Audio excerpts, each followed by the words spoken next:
Let's talk about the worst protein in the entire world. One day, I was at Whole Foods. I was really hungry. You should never shop when you're really hungry. And I was looking in the deli area, and they had some small little chicken wings. So I ordered those. They look really good. I noticed that they all looked like they were the same shape, though, but I didn't think much of it at the time. And so I'm driving home, I'm eating these chicken wings, and I'm like, wow, these are really good. And it's almost too good. And yes, I did wonder why there's no bones in these chicken. Maybe I thought they were like boneless chicken wings. And anyway, I got home and I looked in the mirror. My eyes were completely bloodshot. I started feeling sick, extremely tired, nauseous. I went to bed. I slept for like 3 hours. I woke up feeling drunk. I called Whole Foods and I said, what were in those chicken wings? Well, those were plant-based chicken wings made with a type of protein called textured vegetable protein, aka textured soy protein. That is the worst protein a human could eat from my viewpoint. And of course, the vegetable they're using is soy. Now, sometimes they use cottonseed as the vegetable. I didn't know cotton was a vegetable, and I don't know of many people eating cotton. But in 1960, they invented this protein, okay? Because they had to figure out what to do with all the waste from the seed oils that they were making. So they had a great idea. Let's turn this into protein, and we'll sell it as food.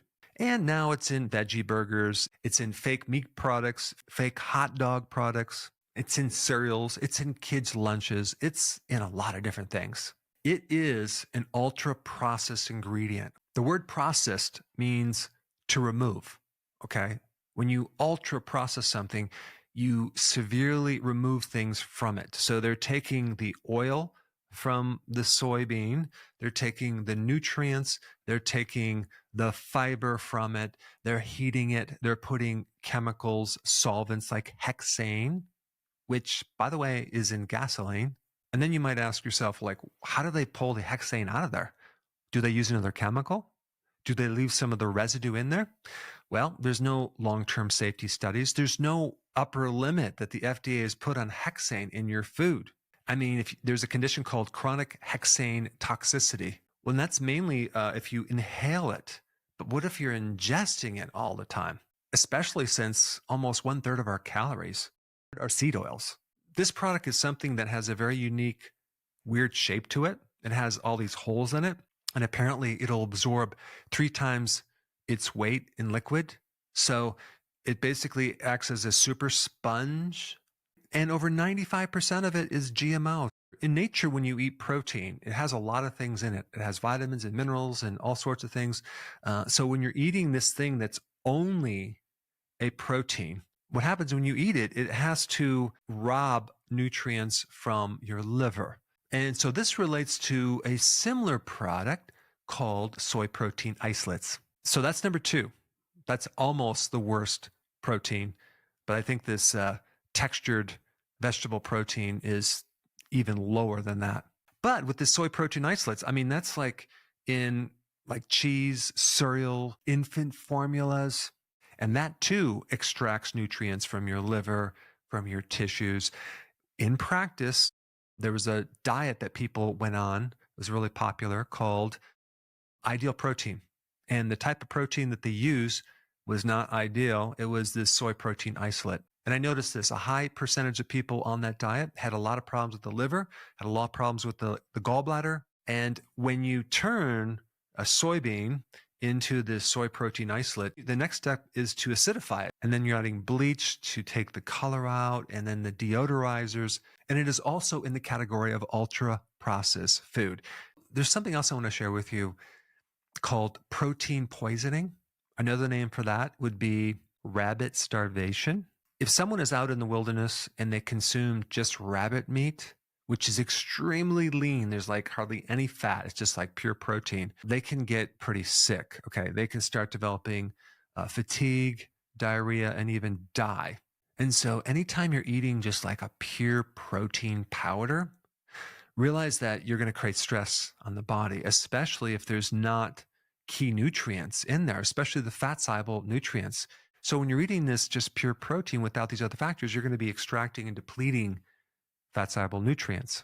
Also, when you're using high heat with these amino acids from soy, you're creating toxins as well. And one of the toxins has an effect on the kidneys where it can enlarge the kidney cell itself. That's called lysinoalanine. And also there's different versions of this processed soy. You have something called hydrolyzed soy. That's a little bit different. That's a flavor enhancer, okay? And what they do with that is they take these long protein chains and they cut them down so they're shorter. And that's used mainly for a flavor enhancer. In Asia, they consume a lot of soy, but usually it's not all GMO and it's fermented. Now that you learned the worst protein in the world, let's talk about the healthiest protein in the world. And that video is right here. Check it out. Hey, before you leave, I just wanted to give you a little quick history on some of the books that I wrote. This was one of the first books. It's called Dr. Berg Body Shapes. It was my attempt at writing about body types. What was very interesting about this book is I actually did all the images myself. Don't ask me why.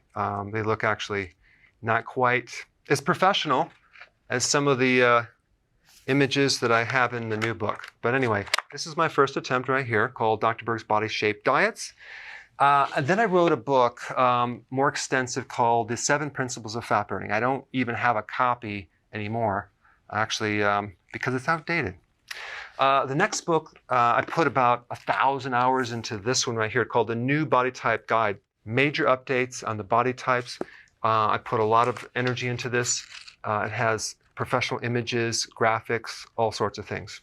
Now, the problem with this book is it doesn't really describe what this is really about. Body types are only a small portion of what's in this book. And that's why I changed the name to the Healthy Keto Plan, okay? If you happen to have this book, you don't really need this book because there's only very, very minor updates. But if you don't have this, you need to get this one right here. This book goes into every single detail that you would ever want to know about.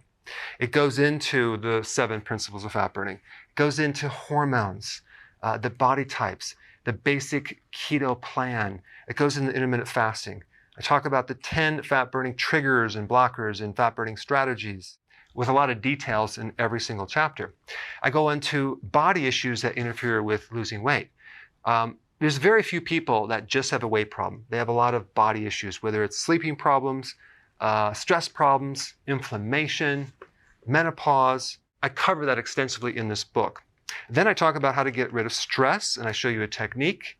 Then I get into exercising. And then I have a lot of really good recipes in this book as well. So this is a good reference guide. On my website, if you get this book, you get this one free. It's called Healthy Keto and Intermittent Fasting. This is the shortcut, quick guide to this book. And the reason I created this book is to have you, within 45 minutes, learn how to do keto, okay, in intermittent fasting, exactly what you need to do. Then you can fill in the blanks with this book right here. So right now I'm doing a special. If you get this book, you get this one totally free, or you can go to Amazon and get these individually. So I just want to clarify the difference between this book and this updated one right here. If you don't have this, you need to get this right here. That way you can get the exact correct information to do it healthily.